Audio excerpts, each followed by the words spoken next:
दोस्तों आप सब जान ही रहे होंगे कि हाल ही में एक बहुत बड़ी कार निर्माता कंपनी फोर्ड मोटर्स ने भारत से एग्जिट ले लिया है। ये दोस्तों यह खबर काफी ज़्यादा ब्रेकिंग है और ऐसा क्यों हुआ, क्यों फोर्ड मोटर्स भारत की बाजार में फेल हो चुकी।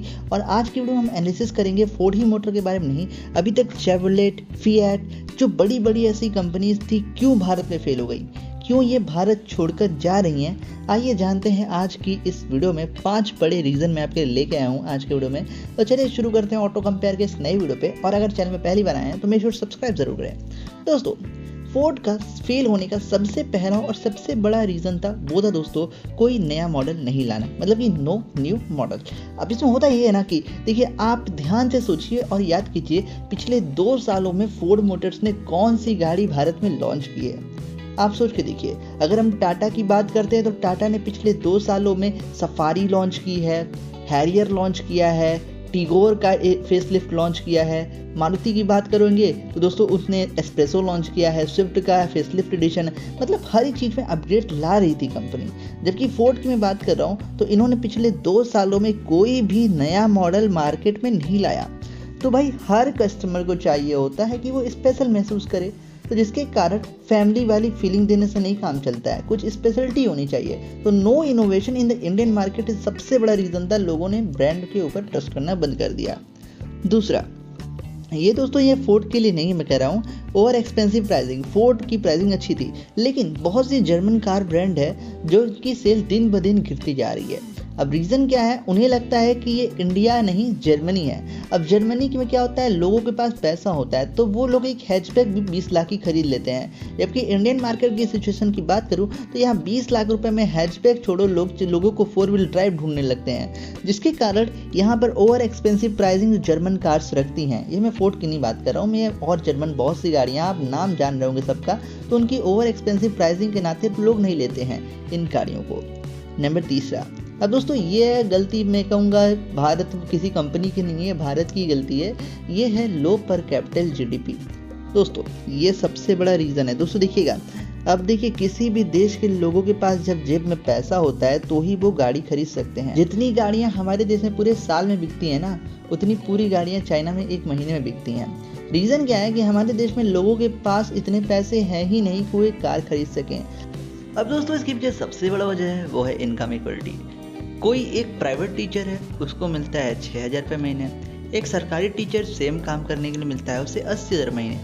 तो जिसके पास ज़्यादा पैसा रहेगा वही खरीद सकता है। सेम काम कर भी वो आदमी कभी नहीं खरीद सकता। और प्राइवेट आदमी तो भारत में गाड़ी खरीदना तो बात छोड़ ही दो, उसके लिए तो सपना है आज की डेट में। वैसे दोस्तों माफ़ करना, बात में मैं पॉलिटिकल हो गया इस मामले को लेकर। Back to the topic. अगर आपके पास हैं तो आप बहुत अच्छे हैं, आप अच्छे करके आप अमीर हैं, लेकिन मैं बता रहा हूँ 40 to 50% मार्केट में ऐसे लोग हैं इंडिया में जिनके पास बाइक भी शायद वो अफोर्ड नहीं कर सकते।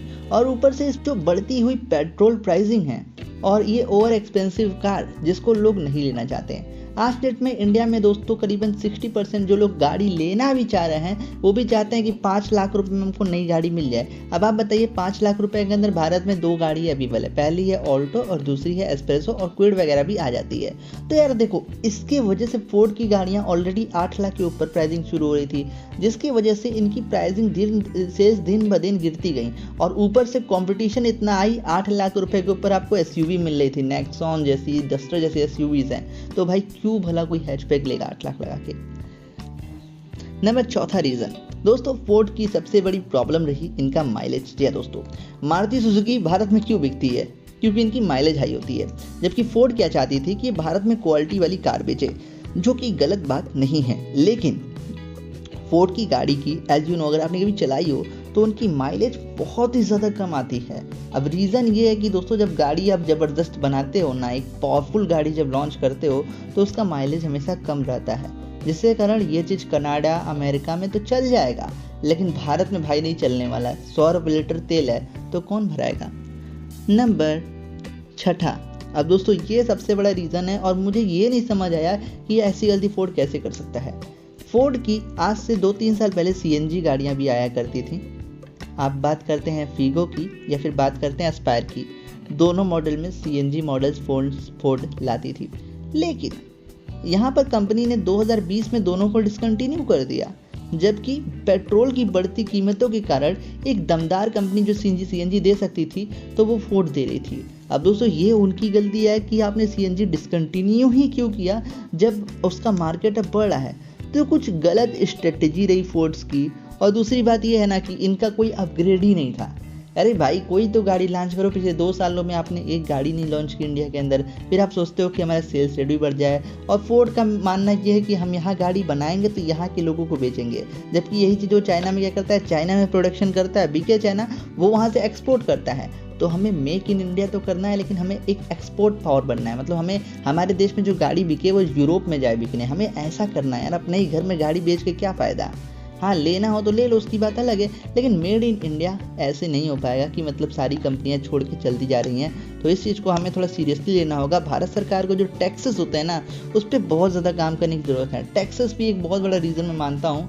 भारत में जो 4 व्हीलर्स होती हैं उनमें टैक्स काफ़ी ज़्यादा सरकार लेती है, जैसे कारण मेजरली कंपनी परेशान हो गई और भारत छोड़ दी। और ये पहली कोई ऐसी कंपनी नहीं है जो भारत छोड़ी। इसके पहले शेवरलेट मोटर ने भी भारत छोड़ दी थी, फिएट ने भी छोड़ दिया, ओपल ने भी छोड़ दिया। तो ऐसे ऐसे करके दोस्तों धीरे धीरे बड़ी कंपनी भारत से भागती जा रही हैं। आपको क्या लगता है फोर्ड क्यों फ्लॉप हो गई? क्या फोर्ड को और स्ट्रेटेजी बनाना चाहिए था आगे? क्या फोर्ड को 2-3 मॉडल लॉन्च करने चाहिए थे? मेरे हिसाब से तो फोर्ड को इतनी जल्दी नहीं जाना चाहिए था। उनको एक प्रतिष्ठित कंपनी थे, अगर वो 2-3 मॉडल कम प्राइस पे लॉन्च करते हैं तो हो सकता था उनका मार्केट में कमबैक हो जाता। निसान को ही देख लो, उन्होंने क्या कमबैक लिया है। रेनॉल्ट की बात करें तो रेनॉल्ट ने भी कमाल का कमबैक लिया है भारतीय मार्केट में। लेकिन अब फोर्ड की मर्जी, वो गया तो गया। और कंडीशन कुछ इस प्रकार से है, एक छोटा सा मीम है, उसको एंजॉय कर लीजिएगा। और वीडियो बस यहीं तक है। कोई यही रहना पड़ गए। माले आप मेरे जैसे गरीब के बगैर एक पल नहीं रह सकते। तो अपने इस कलेजे के टुकड़े के बगैर कैसे जिंदा रहेंगे माले? माले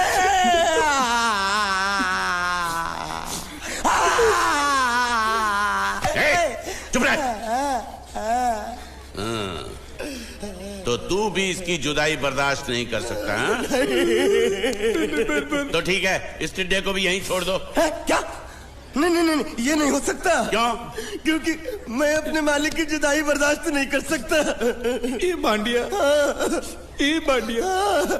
तेरी जुदाई का गम मैं सह लूंगा बांडिया, सह लूंगा। जा मालिक।